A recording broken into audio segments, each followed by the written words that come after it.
Hey,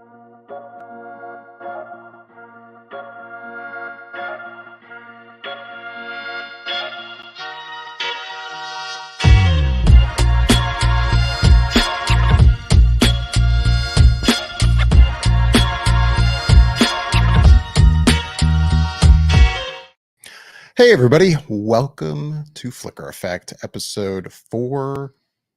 I'm blanking now. 432. Episode 432, and our review of Ant-Man and the Wasp, Quantumania.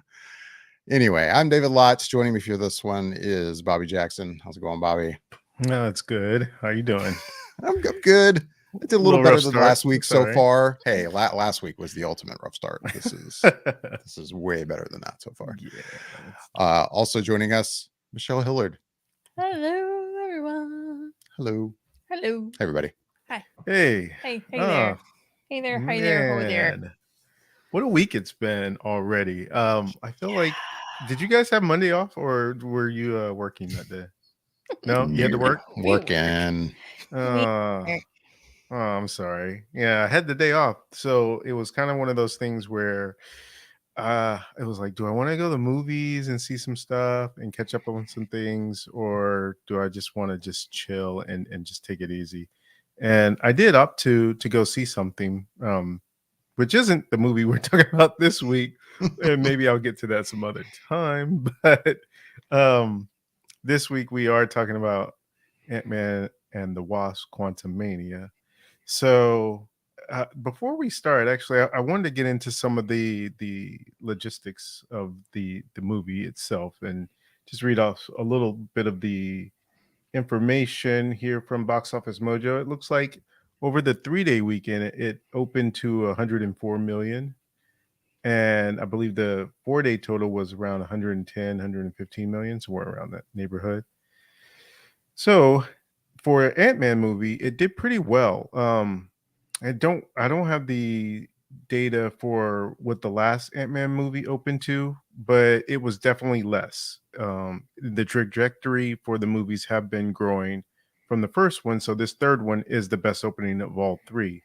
So the reason why I say that is because if you take the box office that it opened with, but then you compare the Rotten Tomatoes score with it, and right now I'm looking at the Rotten Tomatoes score. So the critics overall, when you aggregate all the critic scores, it comes out to 48%, which is rotten, and the audience score is 84%, which is definitely puts it in the fresh category. Not as high as some other Marvel movies that have come out, but still respectable, pretty good. So I think that leads into that 110 million for the 4 days. So I am curious to see, based on the, I guess, divisiveness of this film, to put it lightly, where it will land in a second week, if it'll have a huge drop off, or if it'll still have legs. And I guess the general consensus would be that it's a solid movie that people will return to see. So I say all that because I have no idea what you and Michelle think of this movie and which side of the coin you fall on, or which side of the fence you fall on in terms of your thoughts of this movie. But we are going to get into the non-spoiler part of this movie to give you our general thoughts. And we're going to start that by going to the Bowl of Destiny. The Bowl of Destiny. The bowl. For those that don't know, we just have a bowl with names in it. Yes. Because we're terrible at picking who goes first, and that's how we are. Anyway, first, Bobby. I was hoping it'd be me, actually. Is it focus? No focus. It's not focus, but I believe you. Bobby. The bowl would not lie to me, and David would not lie to the bowl. So. All right, so I would start off by saying that for me, the Ant-Man movies I've always thought of being decent movies. They've never blown me away. They've never been like the ones that as soon as they're going to be a new Ant-Man movie that I'm highly anticipating it. They've always been solid to me. They've never I think have ever tried to be anything more than that. So with that being said, going into this movie, I don't think I was expecting anything specifically about this movie to be un-Ant-Man like, so to speak, because it's the nature of the character. So when Peyton Reed, who's the director of this Ant-Man and who's directed the other two as well, said that this movie was going to be larger in scale and in scope because it's introducing Kang, who will be the villain of the MCU for, I don't know, at least for a little while here. It's not just a one and done thing character. So um the stakes you imagine to be a lot bigger. So I think at least from that perspective, I was going in with the idea that this is going to be leading into a larger thing. And I'll say that watching this movie and knowing what the critics had thought about it going into it and coming out of this movie, I saw a lot of what the critics had an issue with. But ultimately, I had a fun time watching the movie, which is odd because I could see a lot of the issues that they had with it, but it didn't affect my overall enjoyment of the movie. I thought what really worked for me was this leaning into the sci-fi aspect of this movie and the Ant-Man quantum realm. It does definitely have flavors of like Star Wars and Dune and other things, but I think it, to me, kind of worked. And this is the one movie I feel like for an Ant-Man movie felt most like a comic book of Ant-Man that I've read before, more so than the movies have ever felt like Ant-Man the comic book, if that makes sense. So I think I enjoyed it because it felt most like a comic book to me, more so than it did an MCU uh, Ant-Man movie. So ultimately, I really enjoyed it. I'd almost say I hesitate to say I loved it, but I definitely enjoyed it quite a bit. So yeah, I guess with that, I'll By the give. way, I just noticed. I guess you got the popcorn bucket. I see it behind your head. I did. I We got the did. popcorn Yeah. bucket. I got the bucket. I got the, what's over We there? almost Let me get acquired it. that one I as I well. Yeah. seriously considered it, but I was I like, I saw don't. it and I was like, because I didn't see it initially. I wasn't looking for it. I just went right to the theater. So I wasn't paying attention to any of the stuff that they had. And then I thought about it after I got out there. I was like, oh, I wonder if there's anything for Ant-Man. And I saw the bucket and I sat there for a good 5 minutes and I was like, do I really need that? Do I really want that? And I was Exactly. like, I do. I kind of do. So I was like, It all right, lights I'm going to up, right? get The this. eyes light Yeah, up. the eyes light up. Yeah, Yeah, it's yeah. got the So I LED did light get up it. eyes. And Yeah. once David read that, he was like, Yeah, I kind of want okay, now I really kind of want this. And I Like, didn't he was realize kind of that on at the first. fence, and then he was like, I'm falling over the fence now. Yeah. it. It is pretty Yeah, cool. so got the bucket. Very nice. All right. Well, with that, I guess I will give it over to who Michelle, since you're to the next to me on the other side of the screen. I'll give it to you. See what you think. Sure. It's interesting because I think I feel a lot of the same way that you do, Bobby. And hearing about the critics, I'm with you. I'm with Bobby. Like, I'll be honest. Like, I thoroughly enjoyed this film. I was very happy with it. I left this theater going, wow, that was an enjoyable, comedic, fun movie. Like, I enjoyed it. I really felt good and comfortable. It's like you were saying, Ant-Man films, they're nothing spectacular. They are good, solid, start to finish films. Like I said last week, I feel like Ant-Man is very comfortable in his own boots. Like, it's a solid storyline. I do see the issues that a lot of the critics are saying. Like, I see it. I acknowledge it. I get it. But I think my enjoyment overshadows all of those. And I'm going to bring a lot of that stuff up when we start talking spoilers. Because, yeah, there's a few things that I'm like, that's an issue. And then, like, there's a question that I'd like to pose to both of you guys later on after we kind of give our spoiler reviews, mostly about what we think about Marvel films and critics and the future of these kind of films. All right. Anyways, so we'll get to that. But I mean, I feel like I'm just repeating everything Bobby said. I really liked it. I'm really happy with it. I acknowledge the issues with it, and I just enjoyed it too much to care. So yeah, I'm good with this one. I just really can't add everything I want to talk about is just it's all very spoilery. So all I could say is I liked it. I see the issues, and I don't care. So sorry, Matt. That leaves you, David. That leaves me. You. Go ahead, Rip. I guess to kind of explain where I come into this movie from, I come from a place that I've thoroughly enjoyed the two Ant-Man films so far. I've liked that they're a bit different from all the other MCU stuff we've had. I definitely like the first one the most.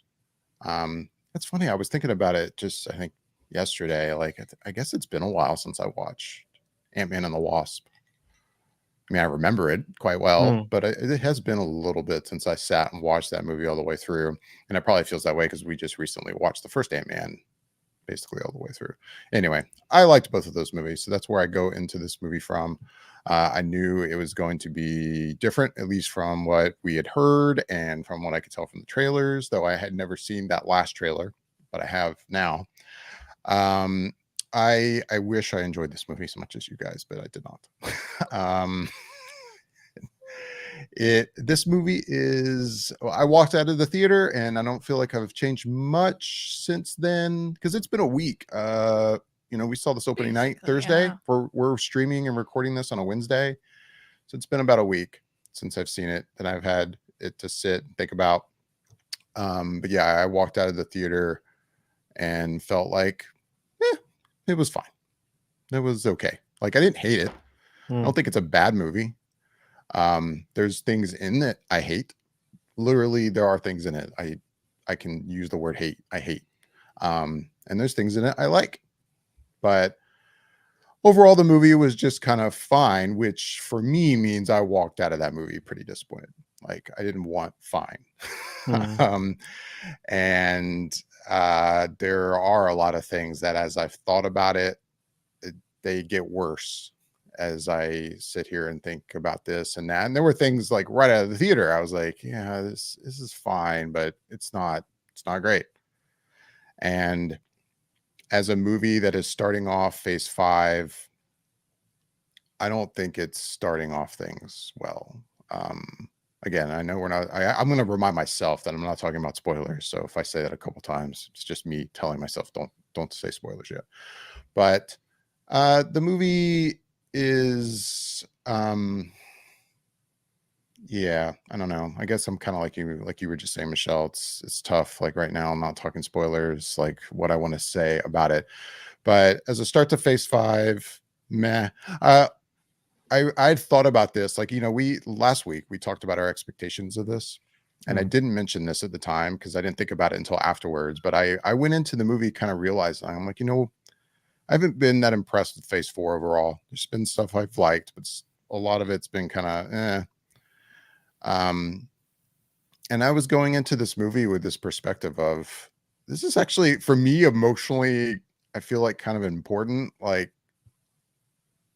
based on how this movie does, I think it's going to determine how much I am going to choose to be emotionally invested in the MCU from here on out, or at least for a while. Because right now, my emotional investment in the MCU has been dropping, and I've been feeling like, okay, like, this is the beginning of, Kang, I mean, and where he's going to fit in the MCU. And maybe this is going to be the movie that really gets me like, okay, we're going places. I cannot wait to talk about it. And I have to say, no, after seeing this movie, I am definitely emotionally divesting in the MCU probably for a bit. Like, I'm not saying I'm not going to watch MCU movies.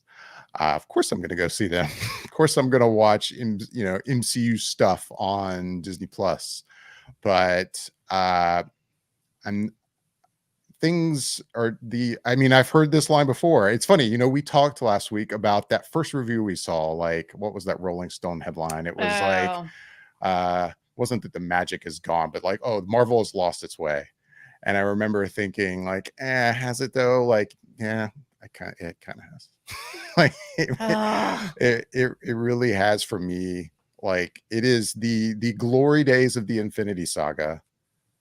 Like, of course, I'm not gonna say I expected that to be repeated and like it needs to just feel the same. No, I don't expect that. But that excitement of seeing movies, like movie after movie, that was like, this is exciting. I can't wait. Like for me, that's mostly gone. And I was thinking about it like this way too. Like for a lot of the phase 1, 2, 3 kind of era of the MCU, you know, I would go into Hall H at San Diego, those years I was lucky enough to be there, and be like, I cannot wait to see what this next movie is going to look like. Like, to be honest, like, let's say I got into Hall H this summer and there was going to be stuff that was going to be shown, like Marvels or whatever.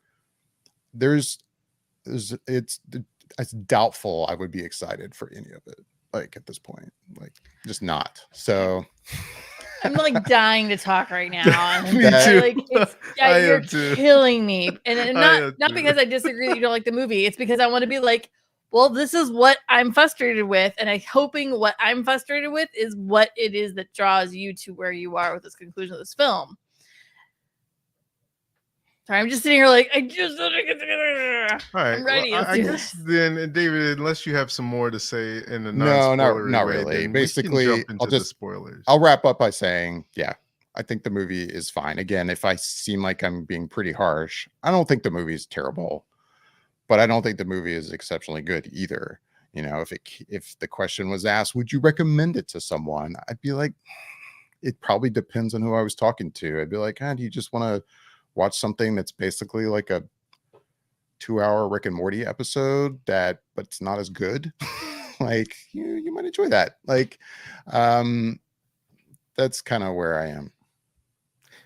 Before we jump Like, into I'm the dying spoilers, like right now.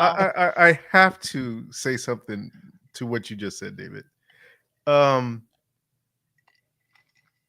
do I phrase this? I have seen that come from people because of what's the director or the writer's name, Jeff Lovelace. Yeah, there was a writer involved Who- with this, right? Yeah, who wrote for Rick and For Morty. Rick and Morty. Yeah. And you know that has been expressed a few times that it's not as good as Rick and Morty, or it's something that you would find in Rick and Morty. I I get that perspective, but to me, it's almost sort of similar to the people who will say, um, you know, Avatar, it's like Dances with Wolves, or it's like Fern Gully. If I have not seen Dances with Wolves or Fern Gully or Rick and Morty, then this is this thing for me. It's not, I can't compare it to those other things that I've never seen. So I don't know that that is a better thing than this thing that I am actually watching. So for me, I come from it from a perspective of like, I don't know that that's what the general audience is coming at an entry point of, but I know for myself at least, um, not having the point of comparison, it allows it to be its own thing for me in a way that I guess other people can't quite experience. Same with maybe for people who would typically, at this point, The Last of Us is a huge thing. There's people who played the video game and now are watching the series, and they're finding things within the series that are a fault to them because it doesn't quite go with the same way that the game goes. And that's because they have that perspective of having played the game and now watching the show. And for me, again, it's sort of the same thing. I've never played the game, or at least I played the first hour of the game. So I don't have enough experience to say, oh, well, it should be this or it should be that, or it's not quite as good as this or that. It's just its own thing for me. So for me, it's an, I guess, an untainted experience because I don't have anything else to draw on. Whereas you've seen um this type of thing before, but it doesn't play. And I'm sure as we get into spoilers, there's a myriad of other reasons why it didn't work for you. But at least for me, when I've seen the other critics or people say that in regards to Rick and Morty, it for me, it doesn't quite track just because I haven't seen any Rick and Morty. So Well, in response to that, I'll just say, and I know you're not just reacting to me. It sounds like you're reacting to other reviews you've seen or heard. yeah, I am not saying that like, oh, Rick and Morty does this better. Why would you watch this? Or, you know, that's not what I mean. I mean, really more, I'm just kind of making an offhand observation because it is true. But I'm not saying that like, oh, I didn't enjoy this because I've seen this kind of thing done before, but better. That's not my point. Like, I just didn't enjoy this for a ton of reasons. And that's just an observation I've had since while thinking about this movie that, oh, wow, like a lot of the stuff you see in Rick and Morty episodes are very similar to the overall feel of this. But I'm not that seriously like invested in this idea like, oh, like it's just another copy of Rick and Morty, like do something original. That is not what I mean if it sounds that way. So that was not my intention, if I'm making sense. Gotcha. And I think it's kind of like the whole like bar scene is very similar to any cantina scene in a Star Wars film. Sure.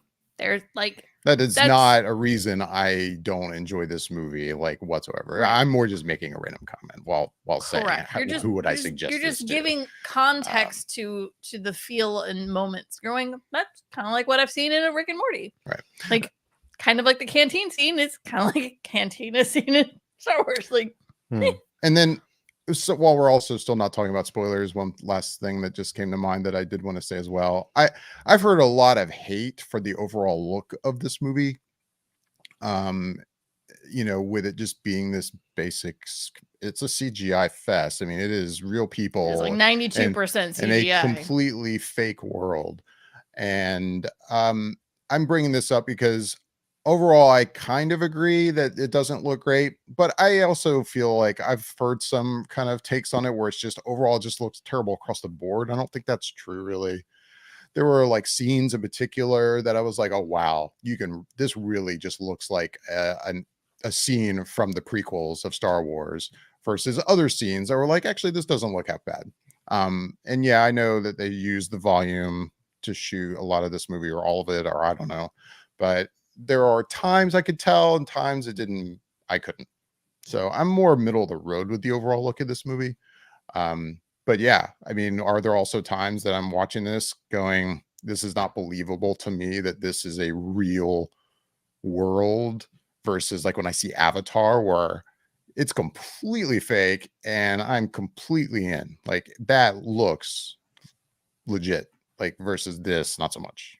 But I also know that film had a lot bigger budget than this movie. So anyway, just a comment I wanted to make. Tag me in, coach. Tag me in. Yeah, I guess okay. Let's do this. Let's get into some spoilers because it sounds like we all have a lot to say about this movie that we can't really get into without really getting into the plot and some of the other details. So you have been warned. We've given you our general thoughts, and if you have not seen it, then turn away and come back later. If not, or if you have, then join us for this spoiler-filled discussion. So who wants to kick it off? Sounds like Michelle wanted to kick it off. Michelle's dying. There you go. I'm dying. Go ahead, Michelle. Get into it. Unfortunately, with films like this, where it's like we just really can't really discuss it in a non-spoilery way, I feel like I'm not actually giving a review of the film. I'm going, yeah, I liked it. No, I didn't like it. End of statement. And I feel like right now I'm finally able to give my actual review. Like my real review of this film is this. So I enjoyed it. I enjoyed the hell of it because unfortunately I enjoy almost everything that Paul Rudd does, and it almost doesn't matter what the guy does. He basically has no fault in my eyes, unfortunately, because Paul Rudd is just so Paul Rudd, and he brings so much level of Paul Ruddiness to this that it's hard not to just love it and love him in this character and just envelop yourself around that. I think having said that, like the other thing I really love is Jonathan Majors. I could watch Jonathan Majors chew scenery in this movie for hours. It's great. Now, this film is really the catalyst to the whole big bad guy that's going to be happening for this whole, phase, basically, like Kang the Conqueror, Kang that, like, this is where we're going. And so the focus of this film is setting up Kang. Cool. I feel like, unfortunately, in all this setup for Kang, and I think this is what the critics have issues with, and maybe I'm wrong, maybe this is one of David's big things, is there's so much push in making Kang the center of attention that the characters, our main characters, have all become so one-dimensional, just completely void of depth, really.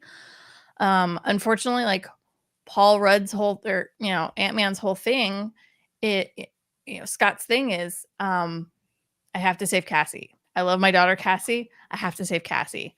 And that's like his whole focus and motivation through the entirety of the film.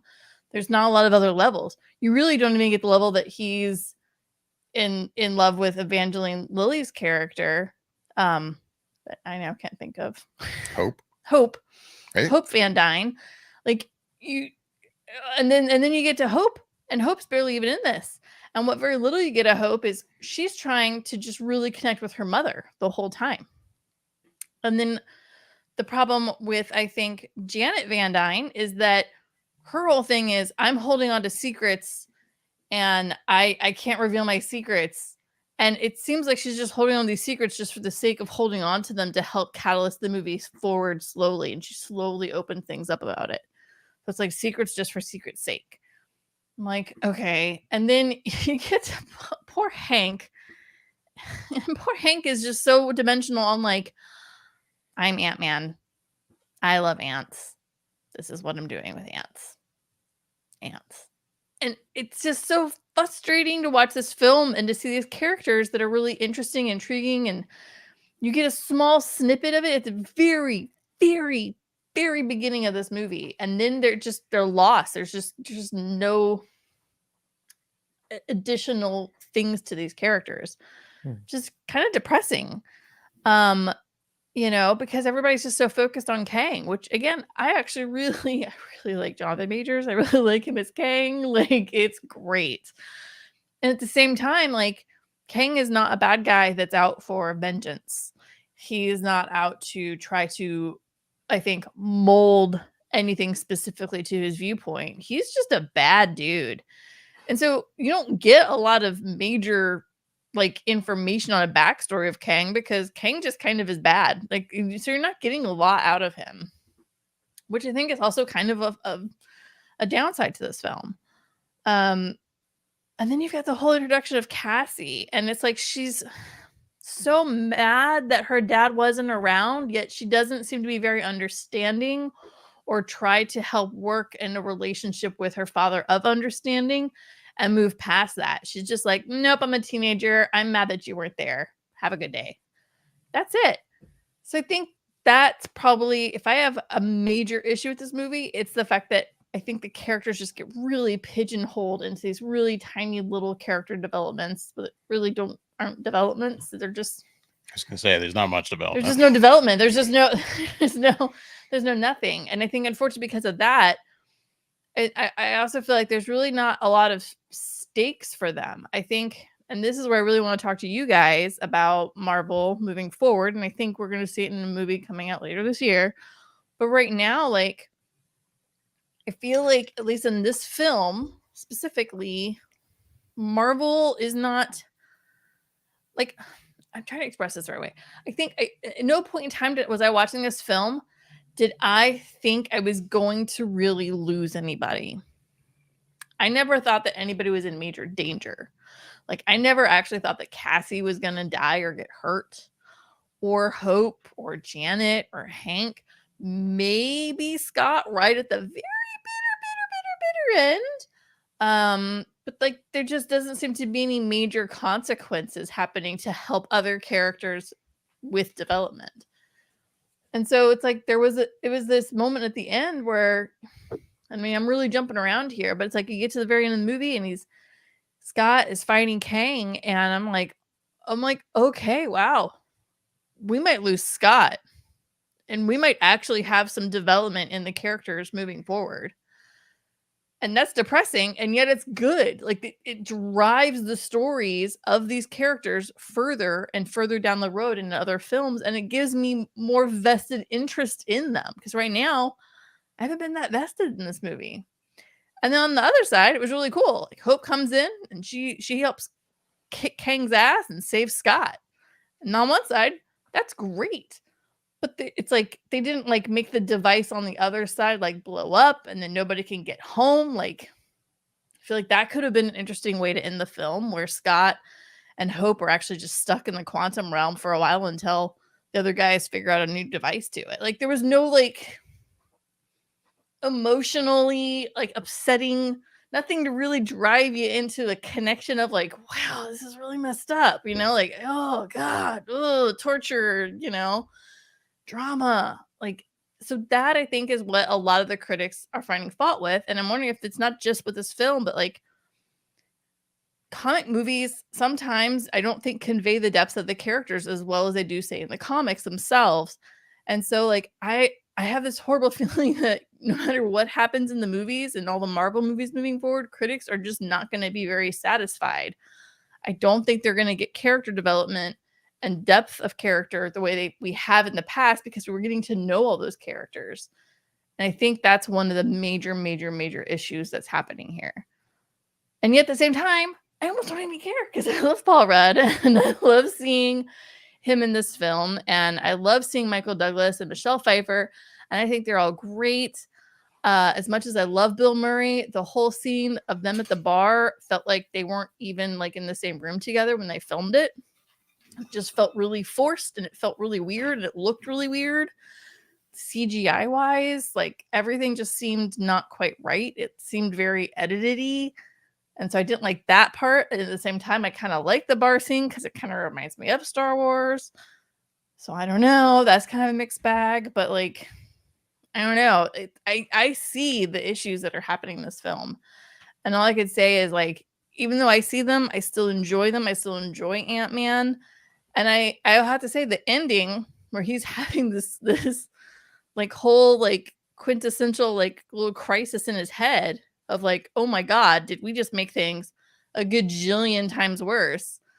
I'm like, hey, there's character development right here in the last 2 minutes of this film. Cool, excellent, great. Like, where was this for the whole time? So I think that's my biggest issue with this, and I think that's one of the big issues the critics have, and I have a feeling that's probably one of the David's biggest issues.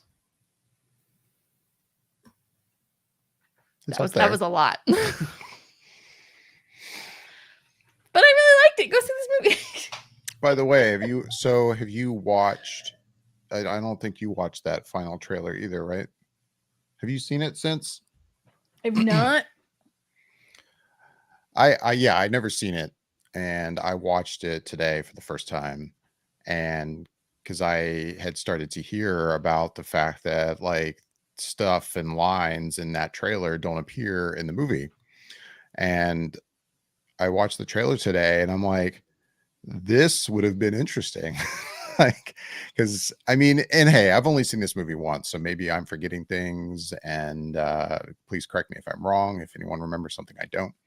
But you watch that trailer and you definitely are getting the sense that Ant-Man is in this situation presented to him by Kang, where basically like so Ant-Man is torn up about the fact that he has lost 5 years of his time with Cassie On top of his years in jail. Right. And now the trailer kind of makes it look like this is going to be this situation of Kang kind of offering to help him, like, I can get you that time back if you do this for me. And then Ant-Man being torn up, like, hey, this guy could help me or help us. I think you even hear that line in the trailer. Hey, he can help us. Like, and basically the kind of story that is at least kind of teased in that trailer that we do not get in this movie. Like that sounds interesting. That sounds like an interesting, different Ant-Man than I've seen before. That we did not get And I think that's unfortunate. So that's why, based on the stuff you just said, I was curious if you'd watched the trailer or not, and if you had any comment on that, Bob. No, I think I did actually finally see that, and I think I have to agree. Like, it would have been a little more intriguing to see Scott really go, instead of just like, oh, so my choices is Cassie dies or Cassie lives. Well, gee, what do we think Scott's gonna do? But the choice is, no, I can make it so that that never happened.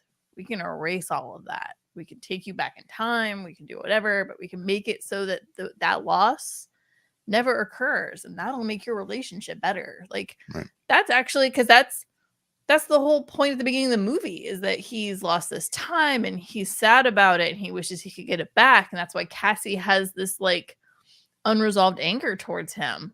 So it's like that's a problem. Cool. And then it's like they don't really, halfway through the movie, they kind of give up on that problem in a way. And like that's the whole, what's interesting about that trailer is that's Kang saying, hey, remember that problem that we kind of alluded to at the beginning? Yeah, I can fix that problem for you. And that would have been a much more interesting, like, oh, what's he gonna do? You know, so instead of, oh, your daughter's gonna live or die. Well, gee, let me think this over. No, I agree with you. Okay. Bobby, do you have any thoughts on that? Oh, I've stunned Bobby into Sorry. silence with my rants. No. Yeah, I did see that trailer, and there is an interesting idea in that if Scott had to have this presented to him as an idea of going back, but ultimately, I think I'm happy that they didn't go that route, to be honest, is just because, sort of like Michelle said, he's going to choose to save his daughter. And I think that just them having that be the plot in terms of what we did get, as far as his choices, not in terms of getting that time back, but in terms of King has his daughter, so he has to do this thing. He's forced to do this thing. He has no choice in it.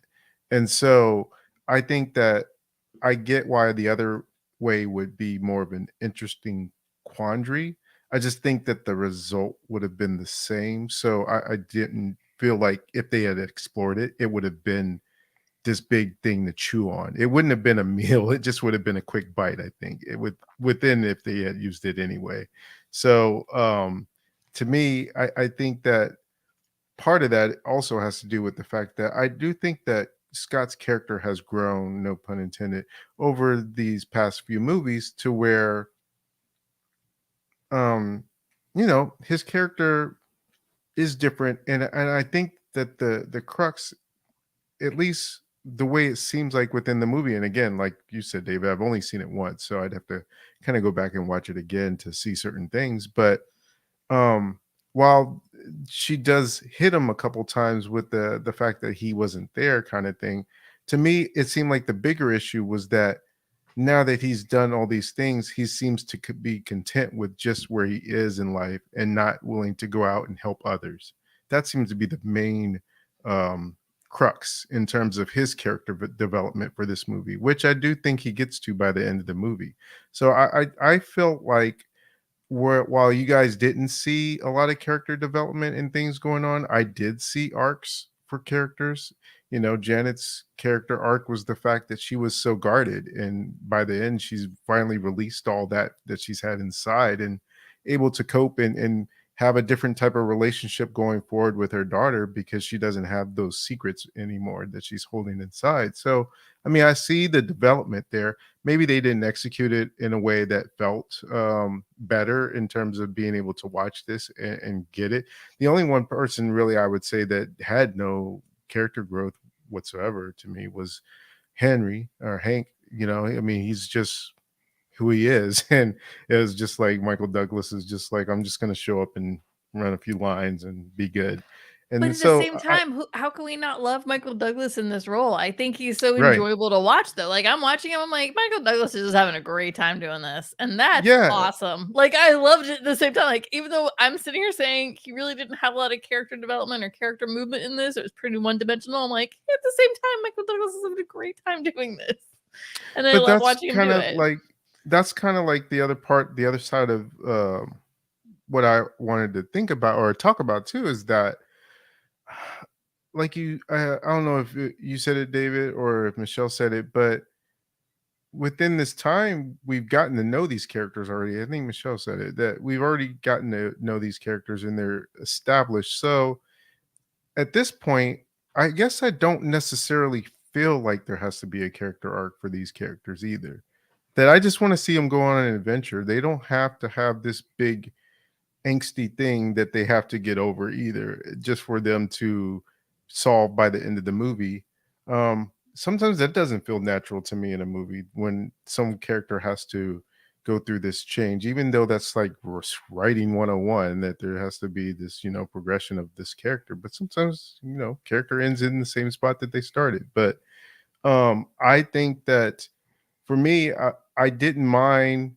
I think I got just enough of an arc for that to be fine with me, and to see the other things, because as you said, Michelle, for you, what even though the critics have all these different problems with it, the things you liked overshadowed those arguments. And I think that's the overall way I felt about it too, just because some of the things I wanted from this movie, I guess, without ever really speaking it out loud, was that I wanted something different. We're going to the quantum realm. So this should look like nothing we've seen before, in a way that it's just different. And to me it was, you have buildings that are alive and moving and fighting, and you have creatures that look weird. And of course, being a typical, I guess, MCU movie, there's going to be humanoid people, even though I don't think there should be humanoid people in the quantum realm, but well, Oh, whatever. I heard a horrible thing about the quantum realm and the people in it. And like, I What don't was like that? saying it, but at the same time, I'm like, it's also kind of not wrong. That unfortunately, this film felt like it was the gentrification of the quantum realm. And Yeah. I'm like, it does feel a little forced to try to have all these different species, a lot of different species, all in this one section of the quantum realm. I'm like, it does feel a little bit weird that there's just like a quadrillion different species hanging. I don't know. I'm like, I don't like saying that, but I'm also like, it kind of doesn't feel wrong, but I don't like it. Yeah, I didn't even think about it. I just thought of it. To me, it invoked Star Wars, and I like that. The fact that it was, I sat there watching when they first introduced, when when Hope, not Hope, when Janet opens the door and they go into the place, and it looks like the bar from Star Wars, like Mos Eisley, and the cantina, and there's all these different creatures, and I just sat there thinking, like, to me, this is what's missing in Star Wars. Like, every time I see a show or a movie, it's more human looking people than there are alien people. And I thought Mm-hmm. this did a good job of showing weird designs and creature designs that look different and look, cool in the way that they were doing things. And I was like, this is the sci-fi weird Star Warsy stuff I kind of want to see it in Star Wars itself and don't really get. So this is scratching that itch for me. So a lot of those things are what I think I gravitated towards when I watched this movie. And the other issues while there, I didn't sort of hang my hat on them as much. And like you said, Jonathan Majors absolutely stands out whenever he's there. He's very menacing and quiet, and Yeah. threatening without being threatening every time. And so I think He's the heavy. He curious, fills a scene with the heaviness. yeah, yeah, Like an emotional heaviness, and you can feel it in a lot of the scenes, like especially even like the scenes with like him and Janet when he first gets to the quantum realm. I'm like, dude, this dude just is vibing bad vibes, and she's just like, yeah, I'll help you because you're gonna help me. And I'm just like, Janet, this dude's got nothing but like weird stuff rolling off of him, man. Like, yeah, no, Jonathan Majors killed it. yeah. He really did, and I think that for me, the one thing that I did find a little perplexing and had me scratching my head a little bit, is that if this is the Kang that the others sent away because he's so bad, um in the way that the movie ends, it looks like he's gone, like dead. And I'm so hoping that that's not the case, because what we get, and we haven't talked about this at all, but the post credit scenes where you see the Council of Kings and all the other things that are going on within the first part of that mid credit scene, where with the other three kings, one is like an Egyptian, and I can't remember what the other two look like per se, but to me, they didn't come off as threatening if they had to get rid of this other one who seemed to be the worst of the bunch. And so I'm kind of curious as to if we'll get that same King the Conqueror back, or if this will be the kings that we have to deal with going into the future. Isn't it, even in the end credit, they don't say King the Conqueror will return. It just says King will return. So it's like I don't know what version of Right. King, but I would rather see and want to see more of this King. I get how that might not be as interesting for an actor because he gets to play all these different ways, and some of them can be kooky and crazy. And then, of course, you get the second one where it looks like it will lead into the Loki season 2 as Mhm. they time travel back and see another variation of Kang. So I think that there's this idea there that we'll see more of Kang, and you'll see why he's a bigger threat. And who knows if this Kang actually is gone. But um, if he is gone, I felt like he was underserved as much as he was a threat and Yeah. a villain. That it seems like it would be a shame that he'd be gone in this movie and just had the one and done. Agreed. But I I I I don't feel like when I watched this movie that I felt like anyone was in any sense of danger of dying and not making it out of this movie, but it also didn't bother me. I think that um I coming from the comic book world so much, there's just times where you just have a one-off adventure, and I sometimes forget that as a movie, um not necessarily everyone, but I would say there probably is a decent amount of people who go to the movies when they see these MCU movies that expect major stakes, and for something big to happen. And I guess I sometimes forget that because I'll look at it and think of it as an issue. And it's like, okay, in this issue, this happens and no one's going to die. It's Right. not the event. And to me, the events are the Avengers movies, I guess. And so that's Right. when you'll see some characters that won't make it past the films, and we'll have to pick up the torch from someone else. But Well, and that kind of alludes to my whole question of like, do you think that the problem that the critics are just going to continuously have moving forward is that the movies are just so comics without high stakes, without major character arcs and character development? These are the same problems they're just going to keep seeing in every film, and they're going to shoot down every one because they're not getting this payoff that they're used to in more traditional film. Like, it, like, are we just going to continue to see them not accept the movie for what the movie is and have these issues and say it's not a great film just because it's not giving them their character arc payoffs or their emotional stakes payoffs in them? That's my I question, kind of. I think that what the critics are hungry for and looking for are comic book movies that delve into the human condition and make it very more earthbound and relatable in some ways, that are telling a very humanistic story with characters that are rich and deep within this world of all these different things that are going on, and plausible things that can't happen in our own world. For instance, I guess to talk about what I sort of mentioned in the beginning, which is The Last of Us.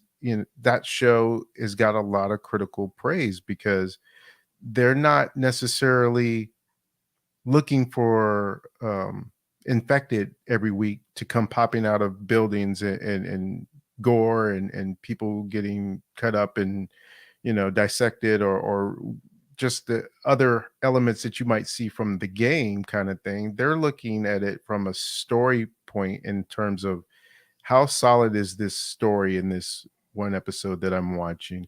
How well do I feel like I'm connecting with the characters that I'm seeing on screen right now? And am I buying into this world that they're showing me right now? And I think that with that sensibility, if you bring that to the films that we're getting currently within the MCU, um, you're not going to be fulfilled. You're not going to Right. get that right now. I just don't think that that's what they're doing at this point. And I feel like when they try to do stuff like that, they do it in a way that doesn't necessarily even jive with the critics because there's still some level of superhero mechanics involved in it. And the one that I'm thinking of in particular is like Ms. Marvel. I think that critics did like that one because it dealt with their family and it had heart and it had a lot of um, aspects in terms of what endears people to superheroes in the first place. But then I think they kind of backed off of it a little bit and shied away from it once it got into more of the back end of the show and it became more of into the superhero element and the Mhm. aspects and some of that other stuff sort of fell to the background. So I think that they feel like they want that type more. And right now that's not what Marvel is putting out or giving people. So I do Right. think that they're going to have more problems with some of the movies going forward as well. Other than I would say maybe the exception to the rule, maybe Guardians of the Galaxy Volume 3. That Right. I has think we have the that happening. potential for having the type of emotional tug that they're looking for as well as the action and stuff surrounding it. Yeah, that's kind of what I was alluding to earlier is the movie we're going to get later on this year. That was going to be the one that's going to be the thing. But yeah, I think like I'm with you. Like it's a comic series, like they're going to have one-off adventures and I'm okay with that and you're okay with that. But I think the critics are looking for more in every film and I Hmm. think sometimes they're not very forgiving of understanding like but you're not going to get that in every film. Some of the films really are just a one-off adventure and they might be just introducing a bad guy. And that's all you're getting. You're not getting the depth. You're not getting all these things that you want, this connection. Like, and I think that we're going to see this issue with critics. I feel like we've been getting it, and I feel like we're going to see it happen more often when it comes Yeah. specifically to these kind of films. And I'll say one more thing about it is that I think to no one's fault, Marvel gave us something that no one else has ever been able to do before. And they built these movies and we're having hit after hit after hit. And it was all new to us. So we had, for lack of a better term, become spoiled with what they've given us in terms of the quality and everything that was good around it and these heroes and everything. And now they've sort of leveled off or falling back down to earth, so to speak. And there's this aspect of like, well, everything was really great before and we want that level of quality back. And maybe to their credit, Marvel and Feige and Iger are listening and they're pulling back on releasing so much and the content and trying to maybe get back to that. But I think that at a certain point, it has to, I think it has to allow itself and the people watching it have to allow the fact that um, if they're not feeling quite right, a lot of these things have been in motion for a while. So it's like trying to turn a big ship around. You can't just turn Right. it around quickly. It'll No. take a little time before it can get back to a way of being where the majority of people enjoy it, and not just because if we were talking about DC movies or any other movies out there, if David said he came out of a movie and was like, it's fine, there's a lot of there's a lot of IP out there that would love "It's Fine" as an answer for to sure. a movie, but For with sure. Marvel, you don't expect "It's Fine." You want Right. it to be like knocking it out of the park every time, and it's harder, I think, when you've had that record for so long to then come down and only hit like singles or doubles as opposed to home runs every time. So it's a thing where now we want them to get back to hitting home runs every time. And I think I am more forgiving of the singles and doubles and look to certain movies that I want to be the home runs. And those would absolutely be the Avenger movies. I need those to be home runs. Whereas the other ones, it's fine. It's if they're singles and doubles, I would prefer, of course, they be all home runs, but I think I'm okay with some of the other ones not being quite on that level until we get to the events, the big things. So, and that's kind of again going back to a comic analogy. That's sort of where I kind of have that mentality from, is just that you're reading single issues and there's not a lot of times where something major happens until you get to an annual issue or into it's an event comic. And so you kind of just are still in within the story and engage in what you're getting. And not every issue is great, but then you get the ones that are really great that make it stand out and make it special. So yeah, I think that ultimately the critics will look and hope to gravitate towards something that gives them something a little bit more to chew on than some of the more, for lack of a better term, just the popcorn movies of Right. the MCU. I want to hear what David did and did not like. His spoilery review. I mean, first I'll say in response to the thing about critics, I don't think it's fair to say that critics are only, I think, looking for a certain type of Marvel movie, like that has certain types of character development in order for them to give it a positive review. Like, for instance, I mean, I'm no critic, I'm no official critic, but I thought this movie was okay, borderline, kind of not great. Not just because I don't think there was character development. I think there was a lot of issues with this movie. like not just that it doesn't tie in to a bigger MCU in the ways that I wanted it to, or that Scott Lang didn't develop the way I wanted him to. Like, I think there's numerous issues with the way the movie looks and the way the movie's written, which isn't very good. It's pretty poorly written film. That even with the stuff in the Infinity Saga, that, we had films toward the end there that we had been with those characters for quite a while. So I don't think it was an issue of, I've been around Scott Lang for a while now and I know him. So what kind of development am I going to get? I mean, I'd seen Iron Man in a ton of movies and he was great. And like, he was very well written in some of those later films. So I don't know. I think when it comes to, hey, are critics not going to look favorably on Marvel movies from here on out for a while? I think it's because Marvel's not putting out, I think they're putting out mediocre movies in general. That would be my response or answers to your question. Mm-hmm. As for the movie, I mean, I don't know. I probably should have written a list. I didn't.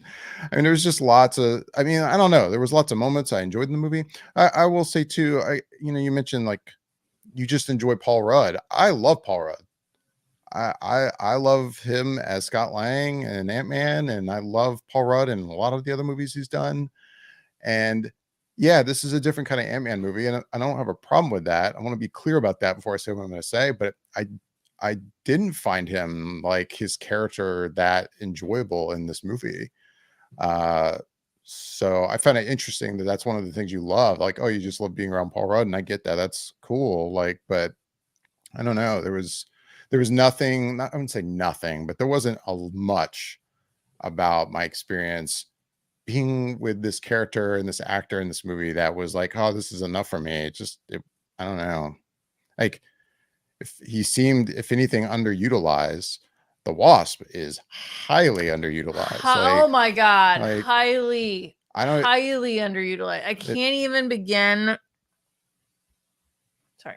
No, it's okay. I fully agree. It's Um, a problem in this film. I don't know why she's in the title of this film, other than we called the second film Ant-Man and the Wasp, and maybe it would feel like a step back in certain ways to remove her from the title of the third one. Like, Yeah. it should not be called Ant-Man and the Wasp: Quantumania. I'm sorry, it shouldn't be. It's borderline, should be called an Ant-Man film. But I don't know. Like, one thought I had was, I thought Peyton Reed did a great job with those first two movies, and I again am not against this movie being a different kind of Ant-Man film, but after now having seen it, kind of feels like if you are going to do a different kind of film, I felt like you should have gone with a different filmmaker on this. I don't know if Peyton Reed was the right fit, and also I don't know. Correct me if I'm wrong. It's mine. I don't know how many writers were on this. If it was just one main writer or what, but I think so. it's the same writer that's going to write Kang Dynasty, right? Yeah. Not to say that just because a writer has what is, in my opinion, not a very good outing, that does not mean that they are then not going to make any good movies. It's totally Right. not true. With that said, it does not give me high hopes for Kang Dynasty, which is really unfortunate, because if there's a Marvel movie, I'm like, okay, I can't wait to see that. It would be that. And to hear that he's also going to be writing that film is just it's not encouraging for me.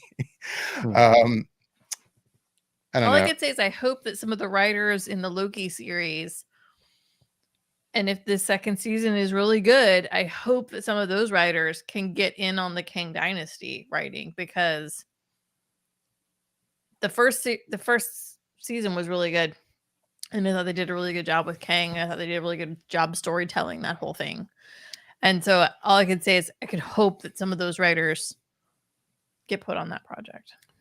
I think it's easy for me too to say in hindsight, after having seen a movie that I wasn't as thrilled with, that the whole idea of we're going to make a movie in the quantum realm and we're going to have our characters spending all this time and having this adventure in the quantum realm doesn't quite fit with, I felt like the quantum realm, like, kind of picture that had been painted via the first two films. Nothing can survive in the quantum realm. Like Apparently this, just Janet Penn. to me, this idea that Janet spent all this time in this quantum realm was this more kind of like, it was this place of just kind of separate from time, and who knows how long things lasted for her and her experience. And in the meantime, it's like, no, she was in a place where she was hanging out with people and drinking at bars and like doing stuff. Like, it was relatively a normal life. Like, it wasn't that kind of quantum realm that I think I had in my head that we kind of glimpse in the other films. And like, because Scott even says in the Avengers film, like, 5 years was 5 minutes. Like, time stands still, right? In the quantum realm, basically, is the gist that I get. And yet Janet's living years and lifetimes down there, hanging out, doing, like, it all seems a little contradictory. And you have things in the quantum realm. Yeah, like, I mean, the whole things. idea of the quantum realm is it's tinier than tiny, right? Like, I mean, that's my scientific way of putting it. But yet there's weapons and like, what is that stuff made of? Like, this is supposed to be like smaller than atoms, right? Like, I mean, that's, Right. I get that we're also, this is a comic book film. I fully get that there's a suspension of disbelief. But I'm not saying that this is like my big hang up on this whole idea and like that they should have never have done this. But it is something I found myself thinking about, like the quantum realm that I kind of had been explained to me via the first two films. This does not seem to jive with what I had in mind. Like, and then there's just probably didn't jive with what they had in mind either at the time. But obviously, as things develop, and we've seen them do this in the MCU and other, series so far. As time goes, they say, you know what, we kind of backed ourselves into a corner there, but we kind of have this better idea that we want to do. And, it doesn't contradict per se anything. We didn't necessarily, give specifics. So yeah, maybe doesn't go with how we initially presented it, but this would be a lot cooler than whatever else we could do. And so I think that's the times where that happens. That's why I say, in hindsight, I don't think you should have made a film in the quantum realm. Right, they could have taken it to like a different timeline or a different know, world but somewhere. It just there's just I other agree. there's other thing, like one thing in particular, like when this moment happened in the movie, I almost wanted to out loud go, wait, what? Like, are you kidding me? Like, it's that moment when Cassie also becomes large, like toward the end of the film, like, and Ant-Man was already big, and you're still in the quantum realm, you're still ridiculously small, but yet she's like, oh, I'm hungry, like you, like, is the whole like I'm big is a relativity thing, because that doesn't make any sense. Like, it makes sense when you're in the real world and suddenly he's really huge, but like, he's in this case he's huge in reference to all these other extremely beyond microscopic things. Like, he's not big. Like, you get what I'm like, that doesn't Right. make And any in the sense. first movie, wasn't getting bigger one of the ways to kind of phase out of it, kind of like, Yeah, that was the other thing. Like, he has all like- these discs of like the whole goal. like, and he used it to get bigger and get out of the quantum realm. Why not at any moment could he Is not this have done that? starting to pull the Like, there's some continuity things that I will agree. I'm like, you really have to suspend disbelief sometimes. So the way I saw that, and I guess maybe I'm not seeing it that same way, is just because I thought at one point they were shrunk down and they were in the quantum realm, but then didn't Janet say to Hank that he had a perception of what the quantum realm was too, but that they went further down into the quantum realm than he had ever thought before, and that's why it looks so different, and there's all these other things there, and that maybe you can't just use the same mechanics to get out of it that he did before, because maybe he was maybe several layers up in the And quantum realm. if I could put on the that. screen right now the kind of asterisk, like, I have seen this movie only one time. I Yeah. think that's the case for all three of us. Correct. So that may be the case, and it's a compounding thing for me. Like, it's not like that's my another. Yeah. It's another example of this isn't a huge hang up for me, but it's definitely something I think about. Right. Like, there's toward the end of the film, Kang can just go out this portal, but yet he's beating Scott Lang to death. Like, when if his real goal is to get out, like, go, like, what do you, I mean, like, there was only one real attempt where he actually tried to leap towards it, and then Scott knocked him. Well, and then also the Wasp pops through as she's finally about to go through. See, so okay. I hate to try and like counterpoint everything, because I'm not trying to really, but I'm just telling you from my perspective what I saw within those things that you're mentioning. And from when that happened to me that just shows the fallacy of Kang, in that he can't imagine and fathom being beaten by Ant-Man. And it's like he's gone to all these other alternate universes and beaten Avengers. And the fact that this Ant-Man is fighting him, he, for as human as he is, said, nah, screw this portal right now. I gotta beat this dude up. And so that's what he did. And then, he's just was like, no, most sensible people in that moment would probably go for the portal, but he wasn't in his right senses at that moment. He was just like, wanted to prove a point to Ant-Man in that moment. So that's I've also heard this argument. I'll be honest, it didn't really sadly cross my mind in the moment, but like, I've heard this argument of like, if indeed this Kang is so bad that you are sending him to the quantum realm to keep him there, like, why would you send him with the thing that can get him out? It makes more sense. Make it make sense. Like, that's another thing. That just doesn't make sense. That doesn't make sense. And then the one thing I can't believe none of us have discussed is that's just absolutely terrible. MODOK is absolutely beyond a doubt the most worst of all things. That is the worst thing of this entire film. That was like, and I real quick, if I could give my point of view on this, I have no background with MODOK. I know I'm labeled a DC guy. I don't know much about Marvel. My experience with MODOK is what he looks like. I've seen a cool MODOK cosplay at San Diego Comic-Con once. Like, I've seen images from the show on Hulu. That is my experience with MODOK. I don't know a goddamn thing about what his background is in the comics. I don't care. And I don't care that this changes it. he looks terrible. The job on his human face, which turns out to be what's his name, Yellow Jacket from the first Brandon, film, Darren no. Cross. Darren Cross. Darren. Like it looks terrible. It Beyond looks terrible, and then the There was this character shot. is terrible. So I had never seen that, like I said, I had never seen that final trailer, right? But I had seen a random still somewhere on the internet that somebody captured, because you do get a very quick glimpse of him without the kind of armored mask on in the trailer, and it's like he's in the back of like Ant-Man and Kang walking out of somewhere, and he's in the back.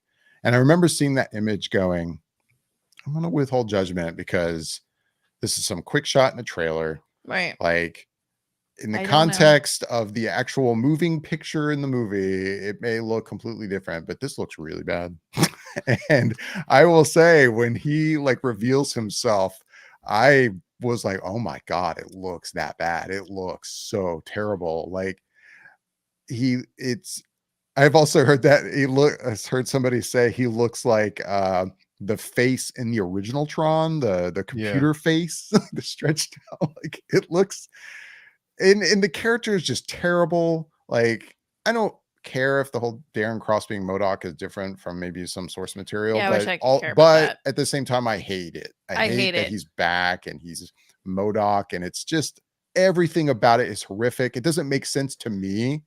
The Kang that I see in this movie, which you guys have given praise to Jonathan Majors, by the way, and I have not, and he's great. If there's anything about this movie that I like, it's Kang. But it makes no sense to me that this Kang like helped create this MODOK creature, and that he has him hanging around him. Like, he needs like a little sidekick. Like, it doesn't, I mean, there is that one scene where he kind of like disciplines him, and it kind of helps, I guess, kind of paint this picture of he kind of deals with him, but he has his uses for him. But it still just doesn't jive with this Kang that I see in this movie, that this MODOK character would be around. It's just not good. I hard agree. I came out of the theater and I was like, immediately, if there's one thing I absolutely 1,000% hate and want to go away from this film, it's just MODOK as a whole. The way he looks, the whole idea of him, all of it. All of MODOK could just go away. It is so not, it's like they did it just so that Cassie had something to fight at the end. Like, it's just so not necessary for the story at all. Like, at all. It's so stupid. I hate it. I don't disagree. I think that what they did when he shows his face is not great. But I had no issues when he was armored up. So when he was armored up, I was fine with him on screen. In terms of his look, I agree. When he's armored up, it's fine. Right. Like, Yeah. The visual of visual him is armored is fine. Yeah, he just the work on his face just was just sad. It just reminded me of how bad Pip the Troll looked in the end of Eternals when he's there.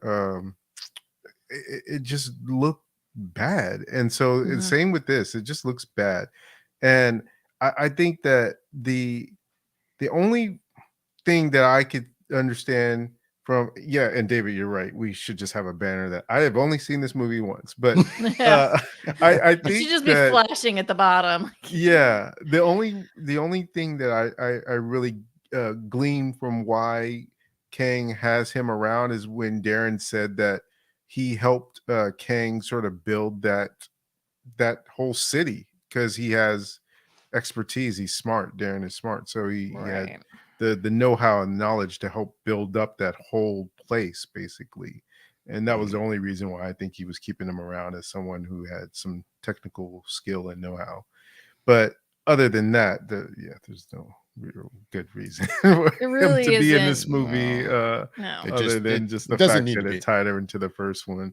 The character doesn't need to be there, other than it feels like just a Marvel attempt of, let's throw MODOK in here because that'll be interesting to have MODOK in this. But the character could be completely eliminated and the movie would be all the better for it. In my opinion. I saw an article a few hours ago, and it was from a visual effects artist who was saying that I don't know if he had, and I don't even know if it was a he, but I don't know if this visual effect artist saw all of the complaints about the movie and was responding to it, or if they had been interviewed and they had a response to just in general.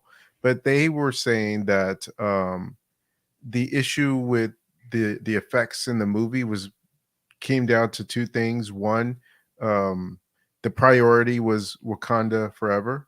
They were told that the most of the artists had to be pushed to work on that, and then the other one came down to the the budget and time. I guess three things. I guess so. They didn't have a lot of the time or the budget or the resources to make it look the way that they wanted to, and had to Right. kind of just do what they could, and that tracks to me in terms of how much we've been hearing within the last year about how much Marvel has been pushing visual effects houses and the overtime and work hours and horrendous work conditions that some of these visual effects artists have had to endure. So again, as I mentioned before, with Feige and Iger and those guys making a decision to pull back on some of this stuff, maybe that will help with the visual effects as well. They won't have such time constraints on things to finish things in such a hurry. I don't know if that we had news last week that the Marvels had moved from July, I think, to November now. November, yeah. Don't know if that plays a part in it, but it can only help in terms of finishing visual effects if that's a visual effects heavy movie. So hopefully, but hey, from my perspective, I feel like I would have, as an executive, seen this movie and been like, so why don't we push this to the Guardians date and then push Guardians to the Marvels date and like spend more time on this? Like, obviously, other than a budget situation, they don't want to spend more money on it. I don't know. I mean, yeah. And like you said, David, even if they had did that, that wouldn't fix the other problems. Oh no, that's just the visual issue. Right. That's not my only problem with the movie by any stretch of the imagination. I guess they feel like, hey, it is what it is at this point. Let's get it out. Yeah. Like just put it out. Yeah. I think my second problem is what we go back to is this movie shouldn't be called Ant-Man and the Wasp because the Wasp is barely in it. And on top of that, it's like the Wasp is barely even in this film. But it makes me feel like, other than to set up like young Avengers, I don't know why Cassie's in this film. Like, if you're going to call this film Ant-Man and the Wasp, right? It's Ant-Man and the Wasp adventure. Why can't the Wasp or Ant-Man be trapped by Kang? And then Kang basically make the one of the two of them try to figure this whole situation out. Do you know what I mean? Like, it just feels like we don't have a lot of emotional connection between the two main characters that are in the title of this film.